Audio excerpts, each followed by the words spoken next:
Long ago, in a small Korean village, surrounded by rolling green hills and tall fields of sorghum, there lived a poor widow and her 2 children, a thoughtful young brother and his little sister.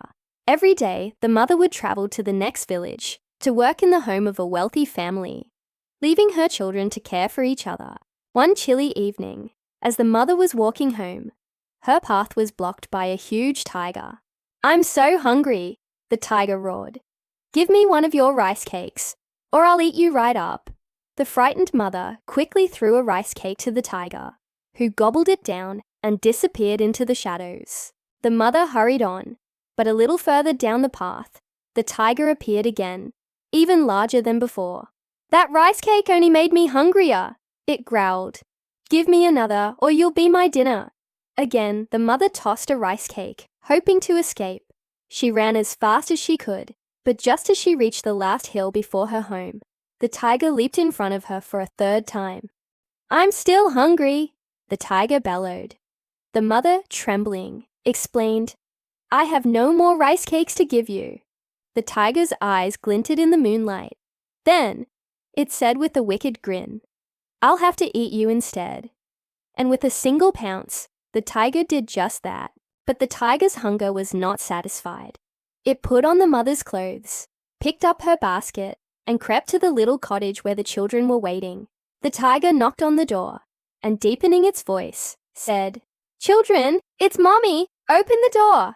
The little sister, excited, ran to the door, but her older brother stopped her. "Wait," he whispered. "That doesn't sound like Mommy's voice. It's too rough." From outside, the tiger coughed and said in a softer voice, "Oh, my throat is just a little sore from the cold wind. Please, let me in." The brother was still suspicious. "Mommy," he called out, "show us your hand through the paper window." A hairy paw poked through the thin paper. "Your hand is so rough," the children cried. The tiger quickly answered, "Oh, that's just from working hard all day. I have flour on my hands, see?" It pulled its paw back, covered it in flour from a nearby mill, and poked it through the window again. This time, the hand looked white and soft. Believing it was truly their mother, the children unlatched the door. The moment the door opened, the tiger burst in. The children screamed and scrambled out the back door, climbing the tall tree in their yard as fast as their little legs could carry them. The tiger, furious, tried to climb the tree but kept slipping. It looked down and saw the children's reflection in the well at the base of the tree. Thinking they were hiding in the water, the tiger demanded, "How did you get down there?" The clever brother called down, "We used the axe from the woodshed to chop footholds into the trunk. Go get it." The foolish tiger, believing him, ran to the woodshed, grabbed the heavy axe, and began hacking at the tree trunk.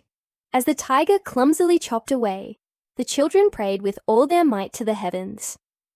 "O Heavenly King, if you want to save us, please send down a strong rope. If you want us to perish, send down a rotten one." In an instant, a thick, sturdy rope descended from the sky. The brother and sister grabbed hold and were lifted high into the clouds, far away from the tiger's reach. The tiger, seeing this, became envious. It looked up and pleaded, "Oh, Heavenly King, I want to go up too. Send a rope for me." A moment later, an old frayed rope dropped from the clouds. The greedy tiger grabbed it tightly and started to ascend. But halfway up, the rotten rope snapped. The tiger plummeted down, landing right in the middle of a sorghum field. And that was the end of the wicked tiger. The red color of the sorghum stalks, it is said, comes from this very moment.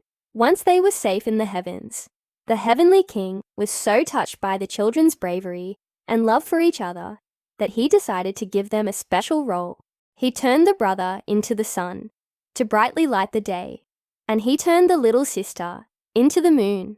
At first, the sister was afraid of the dark night, so the kind brother traded places with her.